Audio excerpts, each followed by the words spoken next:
အားလုံးပဲမင်္ဂလာပါကျွန်တော်ကနေဦးပါဆရာတက်ဆုံကျူး channel ကနေပြီးတော့အားလုံးကိုပြန်လည်ကြိုဆိုလိုက်ပါတယ်ဒီနေ့ဗီဒီယိုမှာတော့ကျွန်တော်က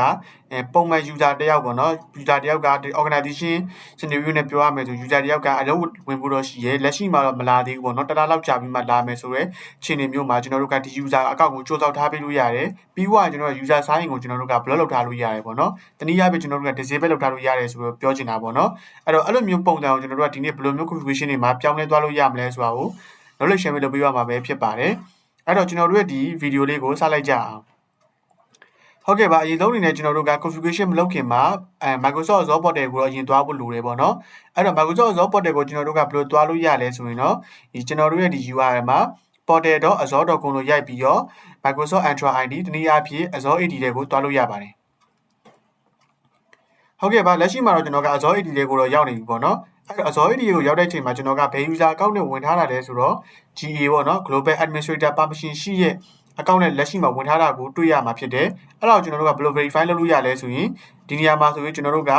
ဒီ Global Administrator Permission ရှိတဲ့ NAVN ဆိုတဲ့ account နဲ့ဝင်ထားတယ်ပေါ့နော်အဲ့တော့ကျွန်တော်ကဒီနေ့ဘယ်ကိုသွားမလဲဆိုတော့ manage ကိုဖိချလိုက်မယ် manage အောက်မှာကျွန်တော်တို့က user ကိုသွားလိုက်မှာဖြစ်ပါတယ်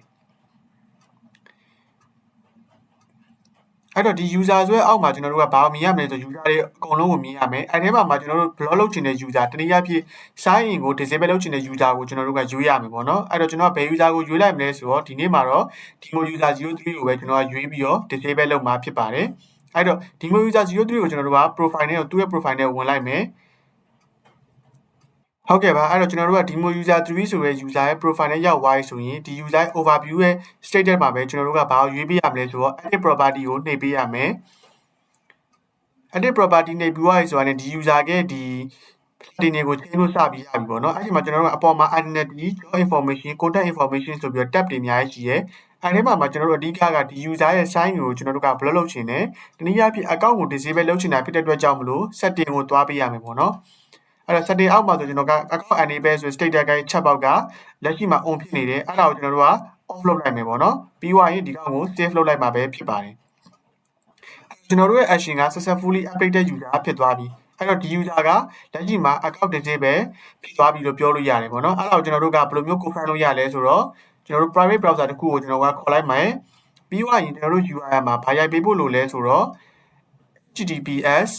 myaccount.microsoft.com ဆိုပြီးတော့ရိုက်ပြီးတော့ကျွန်တော်တို့ရဲ့ဒီ login ပုံစံမျိုးကို try ကြည့်လို့ရတယ်ပေါ့နော်အဲ့တော့ကျွန်တော်ဒီမှာတစ်ချက်ရိုက်လိုက်မယ်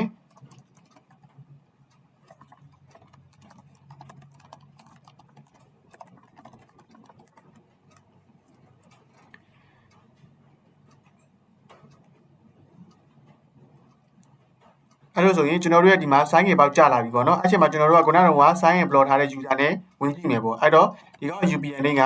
demo user 03s salateson.online ပေါ့နော်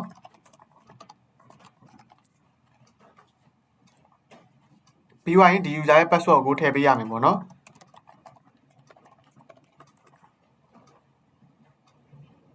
အဲ့လို status မှာ तू ကဘာပြသွားရလဲဆိုတော့ဒီ status က password မှားတယ်လို့ကျွန်တော်တို့ကပြောလို့မရဘူးပေါ့နော်ဒီမှာဆိုလဲ तू က your account has been logged လို့ပြောထားတယ်ပေါ့နော်အဲ့ဒါကဘာကြောင့်လဲဆိုတော့ကျွန်တော်တို့ခုနစောက်ခဲ့တဲ့ user မှာကျွန်တော်တို့ရဲ့ဒီ updated setting တွေက account enable ကိုကျွန်တော်တို့က chat box ကိုပိတ်ထားတဲ့အတွက်ကြောင့်မလို့လက်ရှိမှာ तू က disable ဖြစ်နေတယ်အဲ့တော့ user name password မှန်နေတော့မှ तू ကဝင်လို့ရမှာမဟုတ်ဘူးပေါ့နော်အဲ့တော့ကျွန်တော်ဒီကောင်ကိုပြန်ဖွင့်လိုက်မယ်ပေါ့နော်ပြန်ဖွင့်ပြီးတော့တစ်ချက်ပြန်ပြီးတော့ဝင်ကြည့်မှာပဲဖြစ်ပါတယ်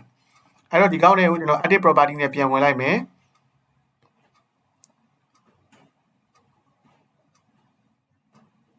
ပြီးသွားရင်ကျွန်တော်တို့ setting ထဲကိုသွားမယ်ပေါ့နော်ပြီးရင်ဒီမှာ account enable ဆို status ကိုကျွန်တော်တို့က chat box ကိုပြန်ဖွင့်လိုက်မယ်ပြီးသွားရင် save နှိပ်လိုက်မယ်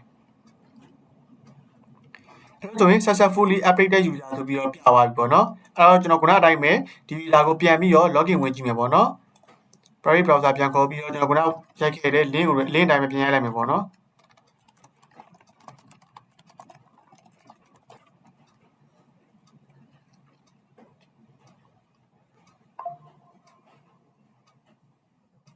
အဲ့တော့ကျွန်တော်တို့ sign in ပေါက်ကြလာပြီဆိုရင်ခုနကတော့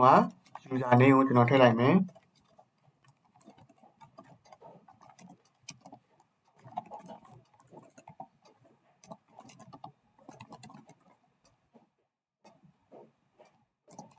ပြီးရင် password ပေါ့နော်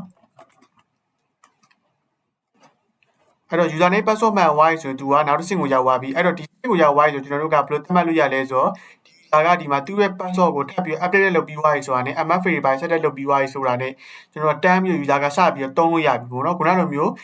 ဒီ account က lock ဖြစ်နေရဆိုပြီးတော့ warning တောက်နေမှာမဟုတ်တော့ဘူးပေါ့နော်